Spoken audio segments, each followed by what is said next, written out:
ख़वातीन व हज़रात, एजाज़ अहमद Sindhu Rome Italy से आपसे मुखातिब हैं और आज हम प्रेस क्लब में एंटोनियो रिची के साथ हैं, जो कि इटली के इमिग्रेशन के सबसे बड़े एक्सपर्ट हैं और जिन्होंने जो कि हर साल दोसियर इमिग्रेशन यानी एक डोसियर बनाते हैं इमिग्रेशन के मतलब। तो हम इनसे पूछते हैं कि अगर आप डिक्रेटो फ्लूसी यानी कोटा सिस्टम में जब दरख्वास्त देते हैं तो कैसे बचा जाए।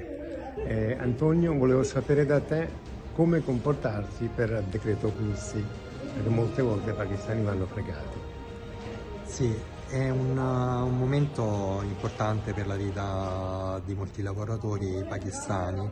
Il decreto flussi, come sapete, è la chiave di volta per entrare in Italia, è un momento delicato. Bisogna fare le cose bene perché altrimenti si creano dei problemi che poi diventano irrisolvibili. E per fare questo molto spesso è molto difficile affrontare autonomamente la gestione di una chiamata nominativa, eccetera.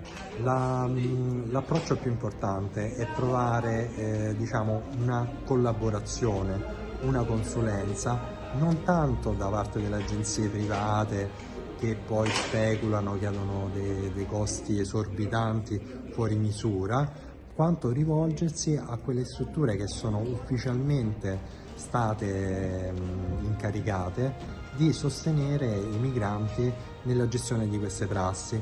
Queste strutture sono i sindacati, i patronati, ci sono anche alcune associazioni di immigrati che lo fanno gratuitamente, alcune lo fanno a pagamento, per cui dovete un po' da questo punto di vista valutare caso per caso. Però ci sono strutture pubbliche come i sindacati e sono veramente numerosi, così come i patronati. Alcuni di questi hanno un loro ufficio anche in Pakistan, quindi vi potete un po' informare perché diciamo raccogliere bene le informazioni, avere qualcuno che anche in lingua possa in maniera chiara spiegare tutti i passaggi è fondamentale. Non è una procedura impossibile, però è complessa, per cui diciamo ci sono questi uffici pubblici che vi possono aiutare a non commettere errori. Antonio Ricci कह रहे हैं कि जब आप दरख्वास्त देते हैं quota system में तो याद रखिएगा कि जो एजेंट लोग हैं यार हम बाज़ औक़ात हमारे जो पाकिस्तानी हैं आपको यकीन दिलवाते हैं ये कोटा सिस्टम की जो दरख्वास्त है ये नुला होता ये बिल्कुल ठीक है, हालांकि वो ठीक नहीं होता। तो उस सूरत में वो कह रहे हैं कि आप सिंडिकेट यानी मजदूर यूनियन, इटालियन की मजदूर यूनियन जो है, पात्रोनातो है, यानी काफ़ी ऑफिसेस हैं गवर्नमेंट की तरफ से जो कि आपकी मदद कर सकते हैं और ये इस्लामाबाद और यानी पाकिस्तान में भी मौजूद हैं।